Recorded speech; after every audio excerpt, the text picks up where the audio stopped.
एक व्यक्ति के व्यक्तित्व के विकास के लिए सबसे पहली जरूरत होती है कि उसके अंदर इंसानियत हो।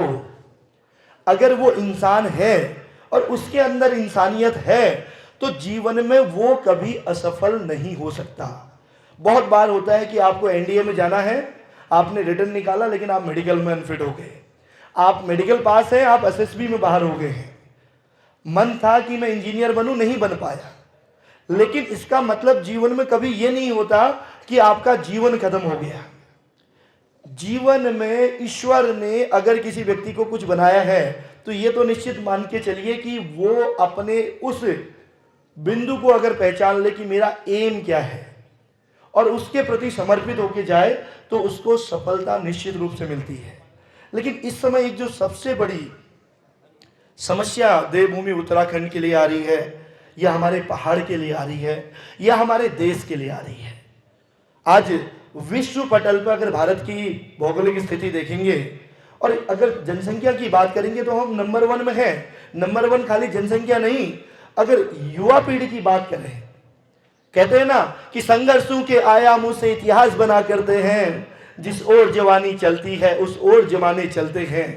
तो जिस राष्ट्र की युवा शक्ति टीनेजर हो या 20, 22, 30 साल की हो, उस राष्ट्र को आगे बढ़ने से कोई रोक नहीं सकता। और आज विश्व पूरा जानता है कि देवभूमि उत्तराखंड केवल देवों की भूमि नहीं, वो वीरों की भी भूमि है, वो सैनिकों की भी भूमि है, वो माताओं की भूमि है जिनके पुत्र अभी हिमालय पे खड़े हैं।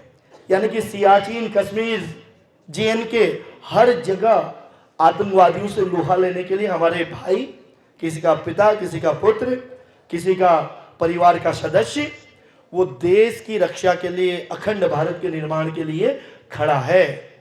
लेकिन उससे बड़ी समस्या क्या है कि आज जहां एक एक घर का एक एक जवान शहादत देने को तैयार है, लेकिन एक आतंक का हथियार और कुछ आतंकवादियों की चाल और एक तरफ युवा पीढ़ी, और वो आतंक का हथियार आज धीरे धीरे धीरे धीरे पूरे देश के साथ उत्तराखंड को भी अपनी चपेट में ले रहा है, जिससे हमको सजग होने की आवश्यकता है।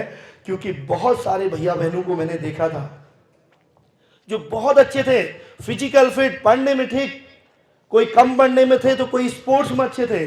जरूरी नहीं है कि हर बच्चा टॉपर बनेगा, एवरेज बच्चा बहुत कुछ कर लेता है। मैं बार बार बोलता हूं कि एक एवरेज बच्चा पढ़ाई में अगर सामान्य है और ओवरऑल उसका डेवलपमेंट है तो वो बच्चा बहुत आगे जीवन में जा सकता है।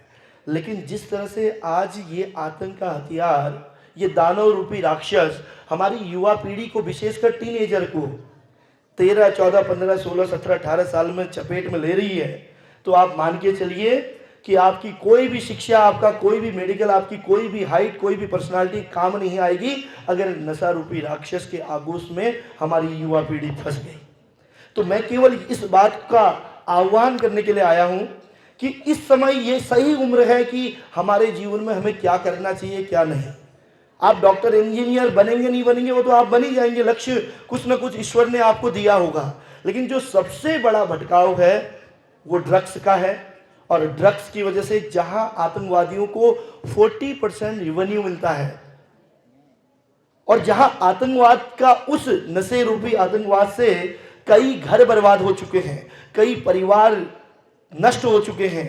और आपने तो देखा होगा अपने आस पड़ोस में भी कई माएँ विधवाएं हो गई है, कई छोटे छोटे बच्चे अनाथ हो गए हैं, कई बूढ़े माता पिता जिनके बुढ़ापे के सहारे उनकी औलाद थी, आज वो माँ बाप अपने बच्चों से दूर हो गए हैं। और कुछ पढ़े लिखे बच्चे तो ऐसे हैं जिन्होंने अपने माँ बापों को वृद्धाश्रमों में डाल दिया है, घर से निकाल दिया है। दया करुणा तब होगी जब इंसानियत होगी। आप सोचिए ना कि एक माँ बाप के 4 बच्चे हैं, एक माँ 4 दिन एक बेटे के वहां रोटी खाती है, पिता दूसरे के वहां खाता है। आपने देखा होगा कि जिन माँ बापों ने विषम परिस्थितियों में अपने बच्चों को पाल पोछ कर अपना ना खा के भी उनको आगे बढ़ाया, पढ़ाया, आज वो बच्चे 2 बूढ़े माँ बापों को एक घर में नहीं खिला पा रहे हैं। तो हम किस संस्कार की बात कर रहे हैं, हम किस एजुकेशन की बात कर रहे हैं, हम किस जॉब की बात कर रहे हैं, हम किस नौकरी की बात कर रहे हैं, और फिर हम किस 21वीं सदी की बात कर रहे हैं। भगवान किसने देखा? वो तो मूर्ति के रूप में, पत्थर के रूप में हमने पूजा है। लेकिन अगर असल रूप में कोई भगवान है तो वो माता पिता है। और माता पिता की कद्र अगर आप नहीं कर पाए तो आप जीवन में फिर किसी की कद्र नहीं कर पाएंगे, क्योंकि दोस्त तो हजारों मिल जाएंगे, जीवन साथी भी मिल जाएगा। अगर माँ बाप एक बार दुनिया छोड़ के चले गए तो आप लाख पैसे कमा लीजिए, आप लाखों में खरीदने की कोशिश कीजिए, वो माँ बाप कभी लौट के नहीं आते हैं। और माँ बाप की कीमत क्या होती है, माँ बाप का स्वरूप क्या होता है, माँ की छाया क्या होती है, पिता की ताकत क्या होती है, कभी उन बच्चों की आंखों में जाके पूछिए जिनके अपने माँ बाप नहीं होते। तो आज अपने माँ बाप की दीर्घायु के लिए, अपने स्वस्थ आयु के लिए, अपने मिशन को आगे बढ़ाने के लिए, इस देवभूमि उत्तराखंड की रक्षा करने के लिए एक संकल्प जरूर लीजिएगा बेटा, कि जीवन में आप आगे कुछ भी बने, लेकिन इस नशे को ना, और जिंदगी को हाँ का संकल्प लीजिएगा।